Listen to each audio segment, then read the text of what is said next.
हमारी इस वक्त की बड़ी खबर पर नजर है। सबसे बड़ी खबर आसाराम से जुड़ी आ रही है इस वक्त की आसाराम गायब हो गए हैं। कहां है आसाराम, किसी को कुछ पता नहीं है। पुलिस भी हवा में हाथ पैर मारती हुई दिख रही है। अलग अलग जगहों की पुलिस अलग अलग दावे कर रही है। लैक ऑफ कोऑर्डिनेशन यहां पर पुलिस में साफ नजर आ रहा है।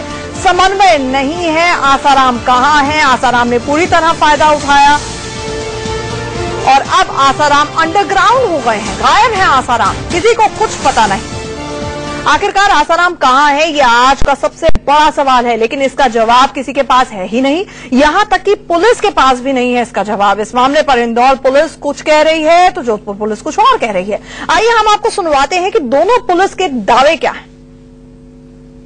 अभी जानकारी मिली और इंदौर के लिए हमारी टीम रवाना हो गई। अभी तक उनका इंदौर में होने की जानकारी मिली और इंदौर के लिए हमारी टीम रवाना हो गई। नहीं, टीम जहां वो जाएंगे वहीं टीम जाएगी। इन्वेस्टिगेशन में साबित होते ही उनको गिरफ्तार किया जाएगा। देखिए, अभी तक जो सूचना ये है कि आसाराम बापू जी आश्रम में नहीं है और यहाँ पर नहीं आए हैं। ये वाली बात थी कि देवास क्रॉस होने की सूचना उनकी मिली थी, लेकिन वो इंदौर आए या नहीं आए इस बारे में कोई पुष्टि नहीं है।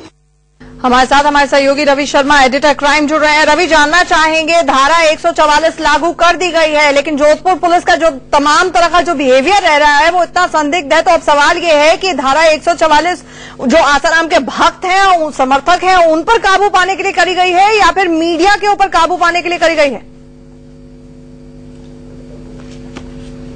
देखिए, यहां पर साफ तौर पर लाचारी कबूल की है डीसीपी साहब ने। जब हमने उनसे पूछा था कि महिलाओं ने जब अटैक किया उस समय आपकी कोई भी महिला पुलिस अधिकारी वहां पर मौजूद नहीं थी, क्या ये चूक नहीं है? उन्होंने कबूल किया कि हमें उम्मीद नहीं थी कि महिलाएं भी इस तरह आक्रामक हो सकती हैं, लिहाजा चूक उन्होंने अपनी कबूल की। लेकिन बड़ा सवाल यह है कि चूक आखिर हुई क्यों?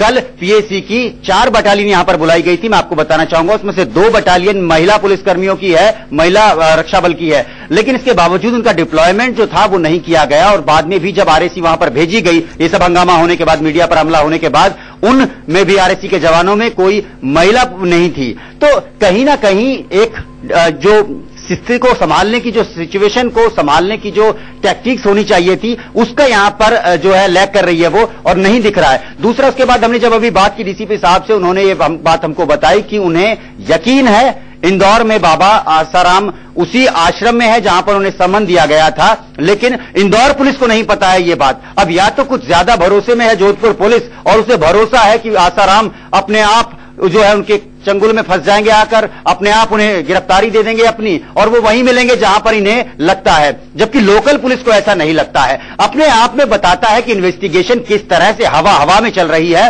और जमीनी तथ्य यह है कि आसाराम के बारे में किसी को कुछ भी नहीं पता है। आसाराम है कहां, यह तक नहीं पता है। ताजा अपडेट मैं आपको बताना चाहूंगा कि शहर को सील कर दिया गया है आसाराम के समर्थकों के लिए।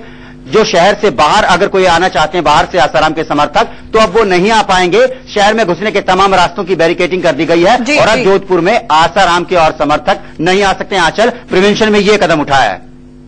जी रवि, आप हमारे साथ बने रहिए।